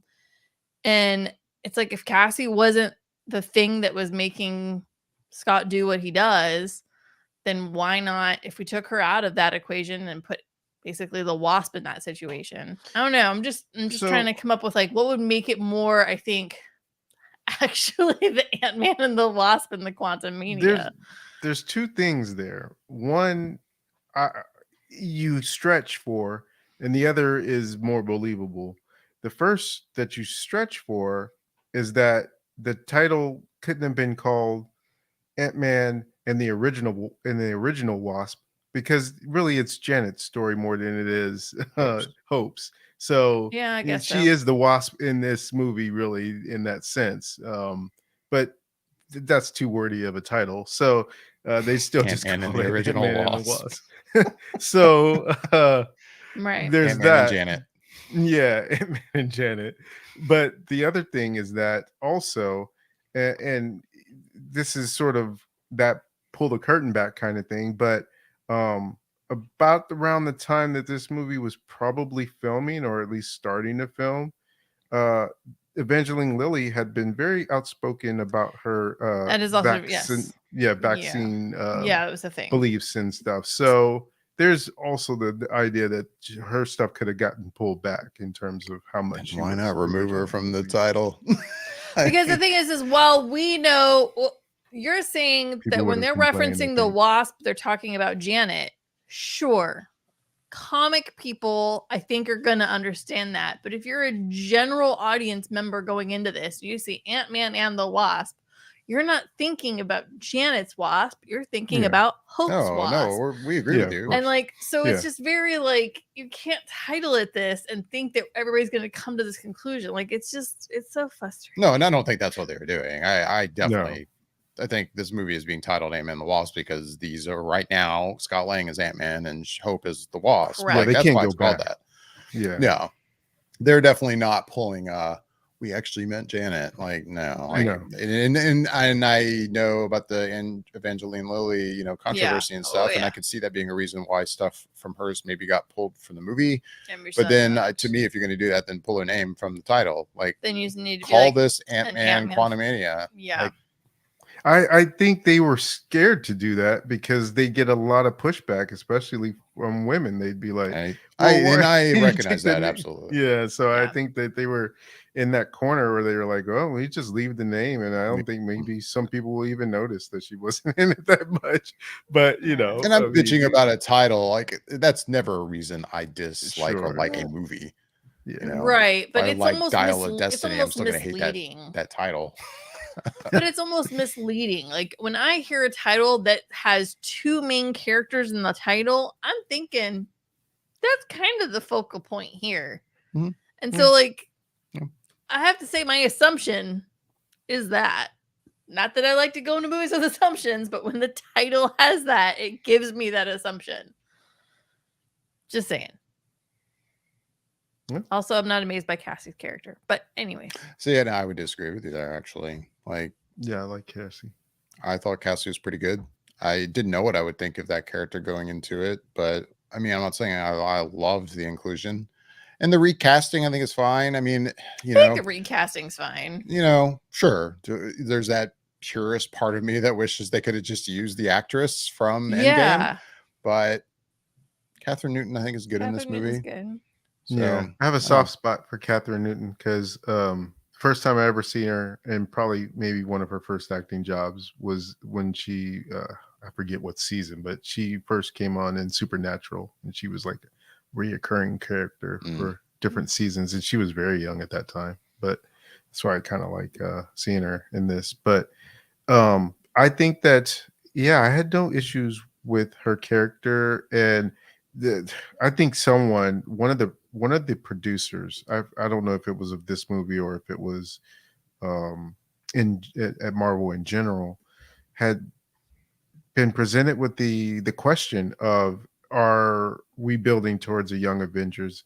And they swear up and down that no, there's no plans for a Young Avengers thing right now. And but yet, Cassie I mean, has it's not like they're just going to say it either. Right. So they're not going to say it. they're not going to But just. I mean, reveal like, that. Cassie's in it, and her whole thing is, oh, whatever, Dad, you've lost time with me. Oh, you're not doing anything with your life. Like, she's just the pretty stereotypical teenage daughter in that sense. And what's frustrating is, like, she gets the cool suit. He tries to give her tips on, like, how to utilize the suit, and she never really does it. She doesn't really even try. She kind of like, oh, well, I'm not going to listen to what my dad recommended, but I'm going to try it this way. Okay, fine, whatever.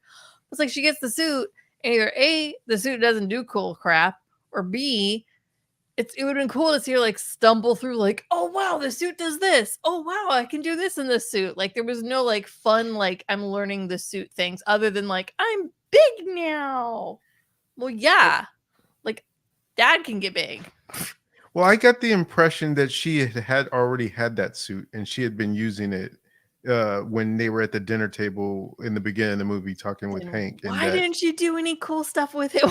But I don't think that she had used it much. And then also, when I think that there was a little bit of self-discovery of listening to Scott when she was in the prison and she was breaking out the warrior girl, I forget her name, but then she was like, jump, tap, and she was like saying it to herself, and she couldn't quite get it. And then I think she got it on the third prisoner or the third guard or something like that. Yep. So she did end up taking his advice to heart, but initially she was kind of like, whatever, being Dad. a teenager, basically.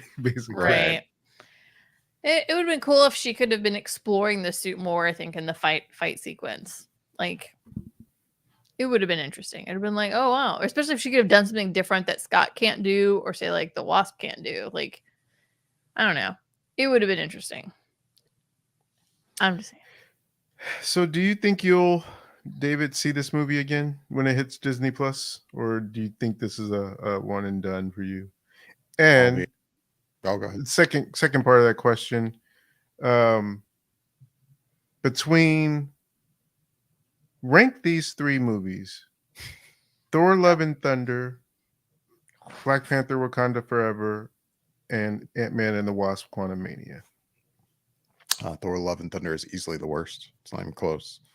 I would put this just above it, and then Wakanda Forever just above that. And then, do you think you will watch this a second time? I don't think so. I don't really have a desire. Other than the only reason I would watch this again is to kind of, I guess, examine certain things to try to remember them better. It wouldn't be if it weren't for us in this show, like I would not just go, I think I want to watch Ant-Man and the Wasp: Quantumania just to enjoy it. Like, no, that's actually, I might say that's a hard no. No, I was just going to say, I could see that you would watch it again, mostly just to revisit it and either confirm or clarify things for future things.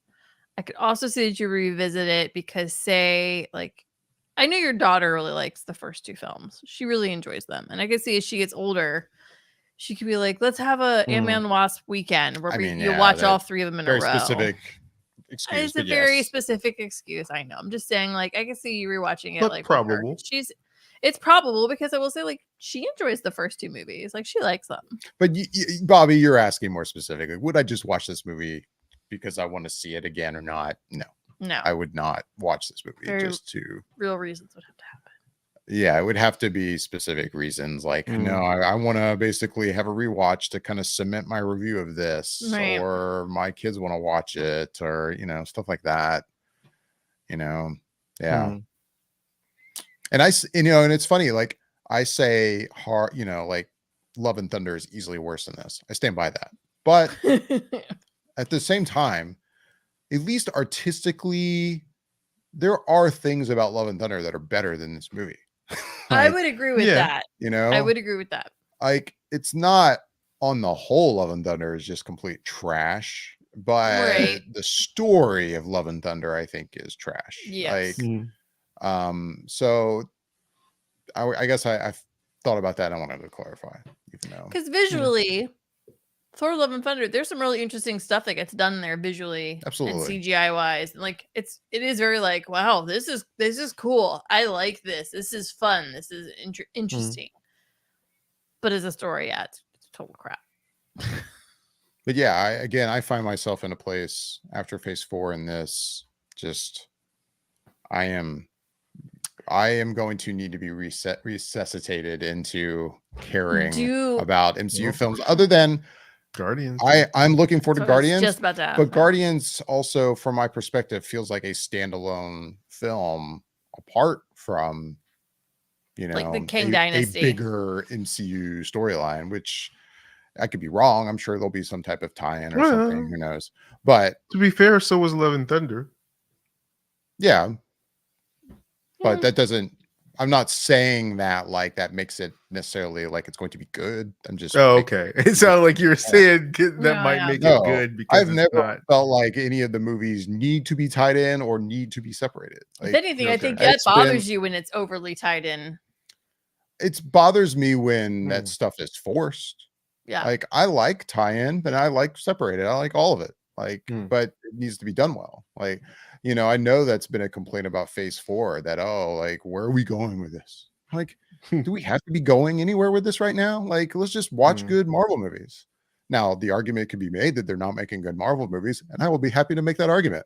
But I'm not saying they're making bad Marvel movies because it's not tying into the next Thanos. But Right. some people are. And that's what I'm saying. Some Yeah. people absolutely are, and I disagree with that. I would agree. I don't think that's why I disliked Phase 4. I disliked it because a lot of it wasn't very good. Some of it was, but some of it wasn't. That's why I didn't like it. So anyway, I don't know where I was going with that, but I'm looking forward to Guardians of the Galaxy Volume 3 because it looks good. I like James Gunn. I'm excited to see how he wraps up that trilogy of films. I think that's going to be a solid movie. I could be wrong, but I think it's going to be great. Beyond that, I mean, sure, am I interested to see how Marvel's turns out? I am interested just because I want to see how it turns out, but I'm not excited for it. I'm not at this point excited for anything beyond Guardians. I'll be honest. But I mean, you know, we also don't know so odd to me. I can't imagine. You know what? When you were saying that, David, too, it's so interesting. I sat down in the theater, and when that Marvel, I still get excited. I got excited watching it. This Ant-Man movie. I still, every time a movie comes or a show, when that happens, I'm like 12 again, and I'm like so anxious. Still disagree and with I've you. not Like, lost that feeling still. Something about that opening, even though I can agree with the argument that it is way too long. Like movie corporate logo should never be that fucking long.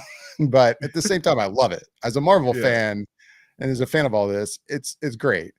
And it also, every time I see it, I have these fond memories of, for whatever reason, of just Marvel and Hall H. It's all I ever think about when I see that corporate logo, especially because it was revealed to us in Hall H for the first time. That new one. I say new, it's been new for old now for a while. But that was another thing, like right off the bat, when this movie started with that corporate logo and nothing else, I was already like, like I kind of like let's jump right into the movie. Let's do something interesting to set up some story here and then do the corporate logo. A lot of times with different music, sometimes with the Michael Giacchino score, but I don't know. There was something that right off the bat I bumped on, like, oh man, we're just kind of doing it right at the beginning. Okay, that's kind of boring. Really? Oh yeah, like I wanted something a little more creative opening to this movie than just let's do the Marvel logo right off the bat. Like, I don't know. And then there was writing really early in the movie that also tipped me off of, oh wow, this is not good. like it was the scene with you know, they're all getting together to have pizza, and Hope is talking to her mom. Like I forget how it gets set up, and she's doing the whole like, you know, I've been trying to ask you to ask you about the quantum realm, and you won't talk about it. And it's just this moment that feels so like you would not normally bring this up now, other than this is the movie and we need you to kind of set this up that she's not talking about the quantum realm. It's so forced and it's not well written and it's just badly done. And that was another moment really early in the film. I'm like, oh, this is bad. Like, I didn't like that. Sorry, just a random thought. Oh man, yeah. I mean, it's interesting just because I think that sort of like I said towards the top. I'm very curious because of the way the critics have viewed this and the way the audience has scored it. And then when you just kind of hear in general that people who still go into these movies expecting to love them come out disappointed, where this leaves the second weekend for Ant-Man and the Wasp. I honestly don't know. I do not know if it'll have a huge drop off or not. But it'll be telling in a way if it doesn't, in that for all that the general sort of perception is out there that phase 4 was not the best or what people wanted, financially speaking, it still seems to be doing very well for itself. So it there's that duality there that it's still doing financially well. So if people don't like it, typically they stop going to things. We've seen it happen many times with other IP and stuff. So it just dips, and that's people voting with their dollars, so to speak. But with it still doing well financially, to me, it seems to be that on some level, they may still be enjoying it, but just not enjoying it to the level that they used to. And from a creative standpoint, it's not as good as it was beforehand. So the second weekend, yeah, I'll be very curious to see where Ant-Man lands on that one. I mean, it'll be curious, but I have a feeling it's going to be a huge drop off. I think the people that really have an interest in Ant-Man and the Wasp and Quantumania and the Kang Dynasty, basically, I think people that are interested in it, I think they all went out for the first weekend they saw it. That I agree with, but I also would say I also think it's going to be a decent drop off. I'm not going to sit here and try to predict the percentage drop off, but I think it'll be a decent drop off. Also, just not just because diehard Marvel fans go to the first weekend, but even after that, if it's a really solid Marvel film, I think it'll Word have of legs. And yeah, the argument could be made, well, hey, look at the audience score, but I also don't think like an audience score on Rotten Tomatoes can be trusted to a certain extent, not because I think it's like, people are faking it or whatever, but when you have a film that isn't as well received by critics, I think right now it's sitting at a 48% by critics, then I think it's also like, you might have a lot more people that are going out of their way to give it an audience, to give it their score for the audience score on Rotten Tomatoes that wouldn't normally do that. I don't think it's necessarily indicative of the true general audience reception of this film necessarily. So that's why I think there's still a good chance there'll be a pretty big drop off here. What I do think is that what makes it somewhat indicative of the audience is that it's an 84%, whereas most Marvel movies are in the 90 percentile range. So to me, that says that, and again, David, you mentioned this either last week when we were talking about the Rotten Tomatoes or some other time, in that just because someone gave it a fresh, there's still levels in which they may have enjoyed that movie. That still might almost be gearing towards rotten if you just scored it just a slight point lower, that kind of thing. So with an 84%, at being indicative, if it is at all, it could just mean that people liked it, but they didn't mean that they liked it enough to go see it a second weekend. So that could still be the case where it'll still have a drop off. It's just how much. And normal drop off for a big opening for a Marvel movie is typically 50 to 60%.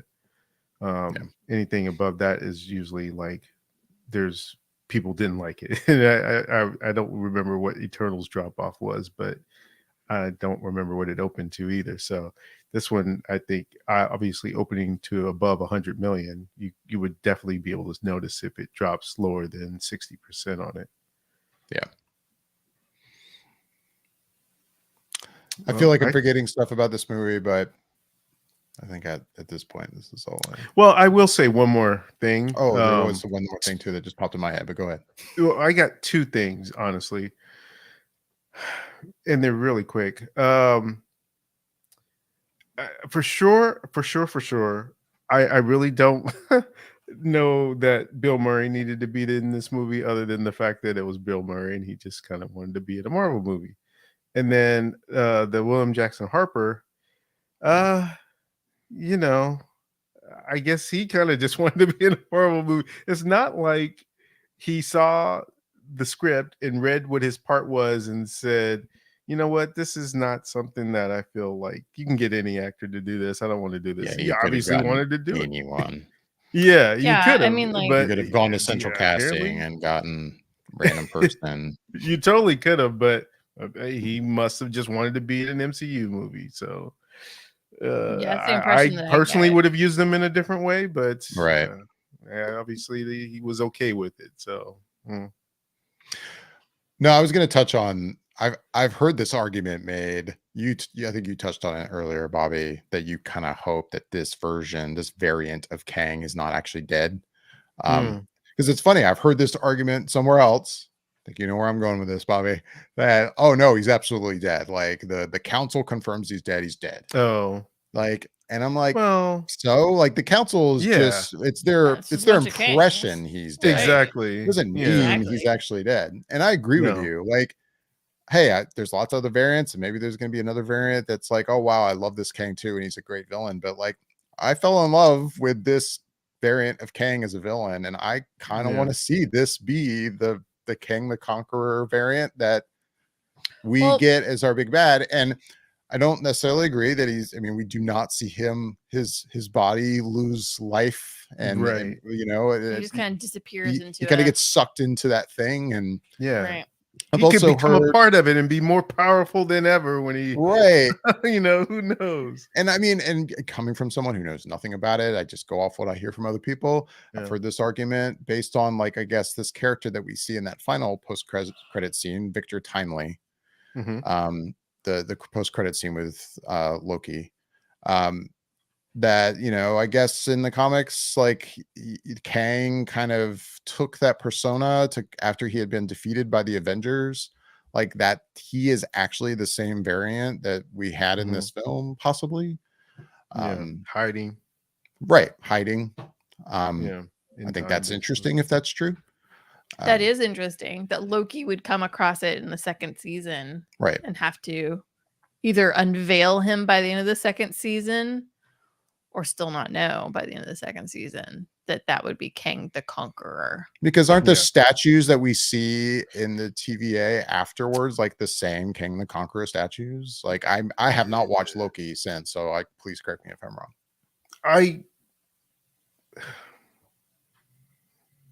I won't say anything Why not? because I don't know if the that's comic spoiler. version, and he's like, No, it's not that. It's the comic version. It's A just spoiler that for Loki? yeah. for Oh, season 2. everyone's seen Loki. All right. Well, Was it a spoiler for season 2 or No, is it nobody's about seen for season season 1? two. Season Season 2, one. possibly. I don't know that this is a spoiler, Okay. but I could have sworn I had read somewhere that that statue of Kang that you see in season 2 or at the end of season 1 that one. will be big in season 2 is not the Conqueror Kang, but another variant Kang that we'll meet. Okay. That's not Kang the Conqueror.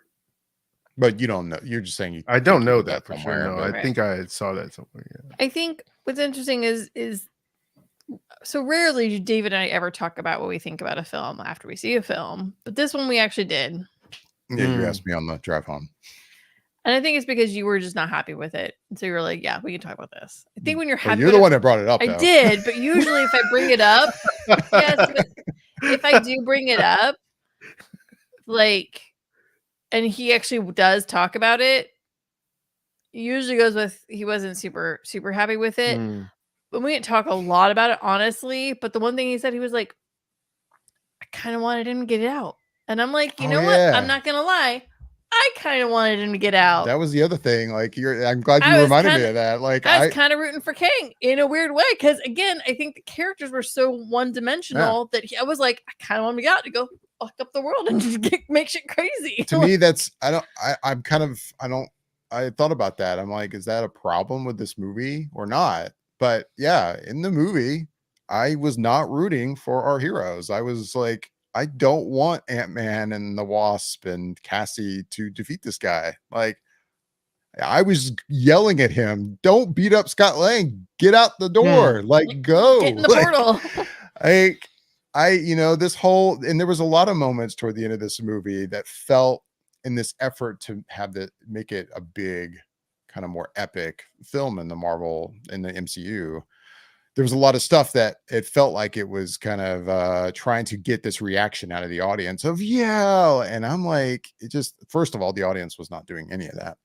And at least not ours. And I was just like, no, like this is not a cheer moment for me or I think anybody. And yeah, I was rooting for Kang, and I don't feel like I should be rooting for the villain here. You know, like I love Thanos, but I don't think I was ever like, yeah, Thanos, like Yeah. let's do this. Like Thanos is a good villain. I like Thanos, but I was never rooting for Thanos to get where he needed to get to. And it's funny because I mean, you could make an argument. Well, maybe Thanos is a little logic. Like, there's too many people. Yeah, Let's there get are rid of half there of are them. people that do have There's no that. logic as it seems with this character, right? Like, he just is a conqueror. He just wants to rule everything. He's been killing a lot of people, right? He doesn't care what he does. So we're told. But okay, that I'm glad you brought that up, David, because now maybe you can clarify something for me, because I thought you're gonna have to watch this movie a second time, because we all need to figure out some things if we're seeing it as the way that they presented it or whatever.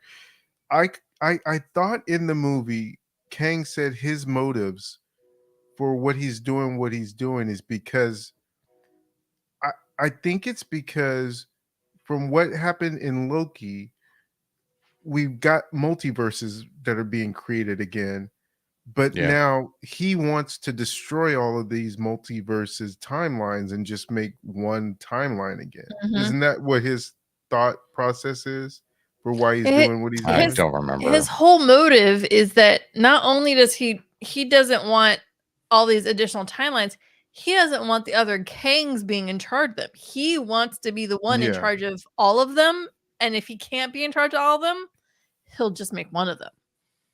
So he's like, I'm either going to be in charge of them and I'll defeat these other Kangs and then take over that timeline, or fuck it, I'll just get rid of all the timelines altogether. Like, that's where his motive is. He just wants to be the one in charge. He doesn't care how he gets about being the person in charge.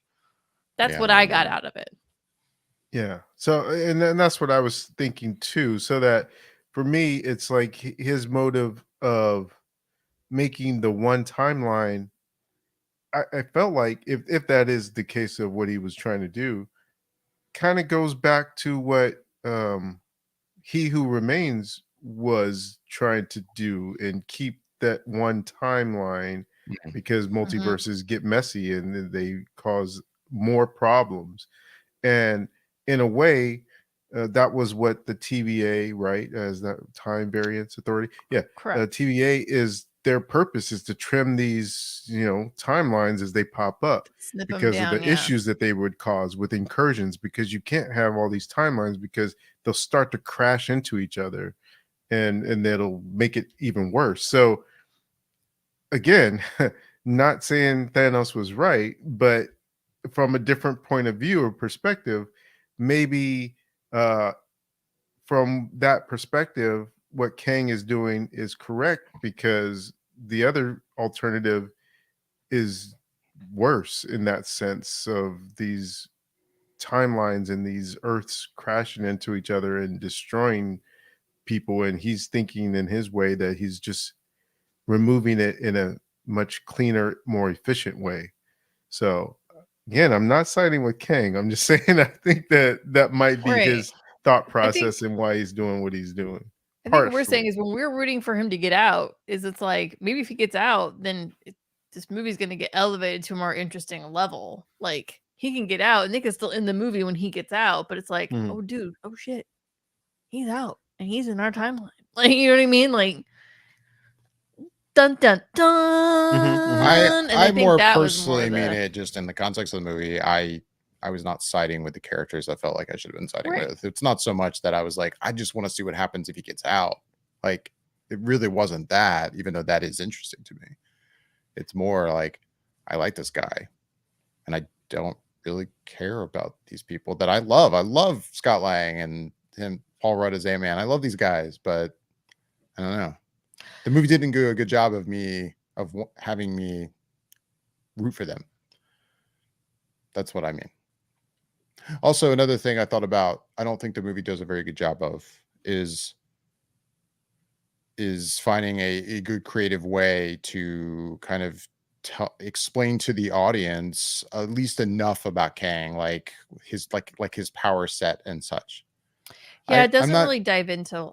I'm not saying I need okay, I've got a new character, I got to know everything about him. Like, it's not like that, but I was watching it going, why is he able to do all this? And I do think there's a line at some point where Janet like tells them like something about like it's all about his suit, but there's still, I don't think, enough there in the writing to kind of explain. Because I mean, like I read something online since I've seen this movie that did a better explanation. That I'm like, if the movie had explained even just this, and Mhm. this isn't much, it was an explanation of like, this is a person who is from a distant future Yeah. who has such advanced tech that's why he's so powerful. And Yeah. if the movie had at least kind of done that, I don't think it did. It Again, I've only seen the movie one did time.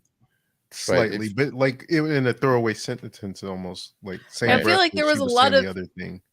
I feel like there was a lot of really vaguely thrown out there lines that you blink and you miss them, and you're like, this should be have a little more oomph to it. Like in conversations with Janet when he first crashes there, like it's like looking back, like, oh, these are important information, but it's so glossed over in a way. Like, Right. I don't know. I feel like it just kind of ran over it, and it was like, wait, go back. What was that line? What was? Wait, what was that? Like, I don't know. It seemed very kind of like they would throw away information, and it wouldn't be very giving. I think that's all I got right now. Yeah, I don't We think I have dissected anything the else. crap out of this. Oh, and I'll probably as soon as we stop, I'll remember something else. I'm sure. That's always how it goes. Yeah, it's always the way. I mean, but we've gone pretty long on this one, so unless you have anything else, I think time to get up out of here. I don't think I do. I think that's it. Speaking of going the way, What were you gonna say? Uh-oh. don't we have a show coming out next week? A new season? Oh, yeah, Mother Mandalorian. this is the way? This is Oh, sorry, that went right over my head. I'm like, what? I mean, it's making a vague. Sorry, I'm like, we're probably doing a show. Sure. What are we talking Yeah. Michelle is alluding to the fact that next week, Mandalorian season 3 drops this on next Wednesday, March 1st. So excited, very excited for that to come back. Are you? I'm super excited for that You're to not? come back. Oh, it's gonna be a really interesting show when we talk about Mandalorian season 3, episode 1. Well, I'm asking you right now, real quick. Wow. I mean, I'm not. You're not looking forward to it. I am not. Why? Because I really don't like the way it ended in Boba Fett. Oh no, I mean, I don't disagree with you, but I'm at this point, I'm like, I'm good. really, like, you just wouldn't even watch it? Wow. I mean, I'll watch it, but I'm not looking forward to it. Wow. And you're giving me crap about not looking forward to Marvel movies? This is like shocking news to drop. I think Boba Fett really effed up a lot of stuff. I don't like it. Oh, I mean, real quick, I don't disagree with you. Like, I mean, I guess spoilers for Boba Fett or whatever. It's been way too long. I don't care. Yeah. I loved the ending of season 2. I loved the season. Sorry. Go ahead. I loved the end of season 2 so much. It was like, and done. Like, walk away. So specifically, what are we Perfection. talking about here? So- Like in terms of what? I liked the ending of season 2. I liked that we had 2 seasons of Din Djarin and Grogu together, and Okay, I thought the it was a Grogu great thing. separation. Gotcha. And that's not to say I wouldn't have liked to seen them get back together at some point in some way, but not so fast. Sure. And to have it done in another show, not even in the Mandalorian, is sloppy, and I don't like. Sloppy is not the best way to put it, but I'm not a fan of having that take place in another show, even though it's Star Wars. Like, it was because it was the only thing to save that show. That's why. But and then also it just I'm not always the conspiracy theorist, like, oh, the executives just told them they had to put Grogu and Mandalorian back together, but it's hard not to believe it because of the way it's played out. And I know Jon Favreau has been quoted on a podcast or something pretty recently where he, I guess, kind of responded to the why did we get them back together so fast. And I don't have the quotes in front of me. I don't remember exactly what they are, but when I read them, I was like, yeah, this is not screaming to me this was our plan all along. Yeah. Like oh, it was like, oh, our characters didn't seem like they were doing well apart. We had to get them back together sooner. Like, no, like you could have done a season of Grogu training as a Jedi and the Mando doing his thing, and then maybe at the end of that season they get back together. Like, Now, like the last 2 or 3 episodes of that season, them having to get back together to fight something. with all that said, as much as I dislike that, I have to go by the evidence of so far, both seasons of The Mandalorian have been very good. I'm very happy with them. I don't disagree with that. And I just, based off that alone, I'm excited about another season of The Mandalorian. Now, it may not be very good. Like, it could very easily be bad. You know, I mean, it's not like Boba Fett was just the exact same like film, you know, the exact same kind of crew behind it. I mean, it was a lot of it, but it wasn't exactly the same. Right. So to me, there's a very good chance that Mandalorian season 3, even if they did make a choice on a whim, could still be very good. And that's my hope. And I like this show. So I'm excited about it. Absolutely. Yeah. That's why I think I push down my feelings about that aspect of it because it'll just make me upset. And honestly, because to me, it's kind of like, you know, that old analogy that people will say in terms of like this band you discover that no one really knows about and you're really into it and you're like, oh, I wish more people knew about it. And then everyone knows about it. And then you're kind of like, where all these newcomers come from? It kind of feels like that to me when it comes to that specific thing in The Mandalorian, and the thing in this case being Grogu. Grogu brought a lot of non-Star Wars fans to Star Wars, and now it feels like this show is kind of beholden into those fans, those new fans. And that the creative decisions revolve around that as opposed to telling the story they want to tell in the way they want to tell it. Now they have to have Grogu. They cannot not have Grogu because now they would be afraid to lose that many people and viewers that would be watching it now because it brought so many new people to it. I'm all for bringing new people to it for sure, but I hate that would be a point of where story is driven because there's new people and we need to keep these people on. All of these reasons and more why. But I'm still excited. I'm not really but I'm still excited. I'm not hopeful and I'm not excited. Well, I will watch it in the mornings before I go to work. I'm not saying I'm not watching them.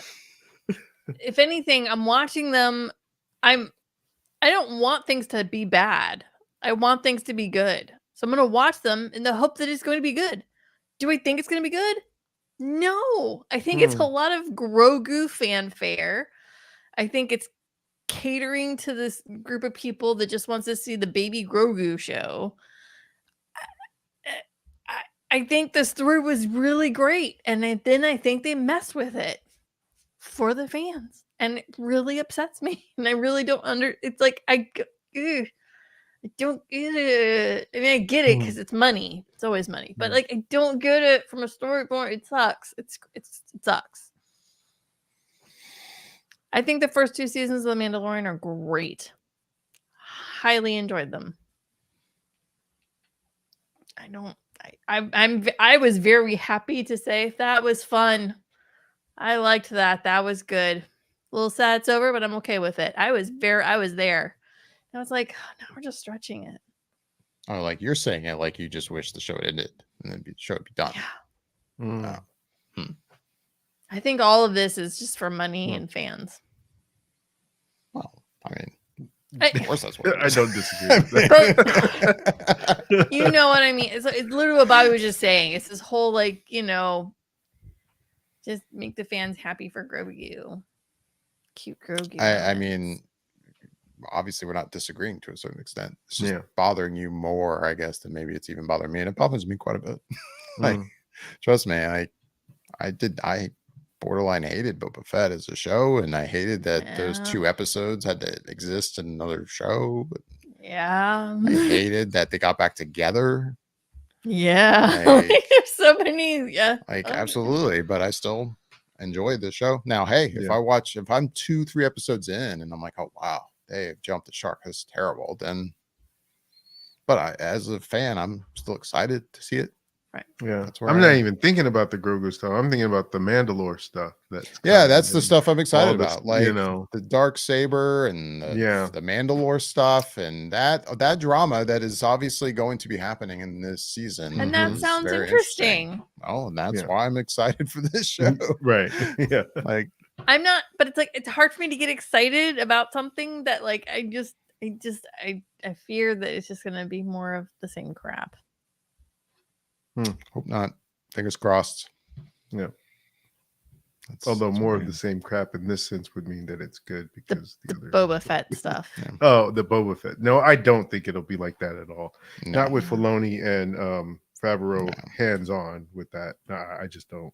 I have to agree. I don't think it's going to be that bad. Yeah. That was bad. Yeah. Oh, it was bad. Anyway, with that, I think we're ready to wrap things up. Anything else No. before we go? Yeah, as always, we would love to hear back from everyone listening and watching. If you're watching us on YouTube or Facebook or Twitch, which we are streaming live on right now, make sure to leave questions and comments. If you're watching on YouTube, hit that bell icon and like and subscribe, all that good stuff that you hear from every YouTube channel. Yeah, we're doing the same thing. You can also find us on Instagram and Twitter at Flicker_effect. With that, I'm David Lott. I'm Bobby Jackson. And I'm Michelle Hillard. Thanks for listening and watching, everybody. Bye-bye.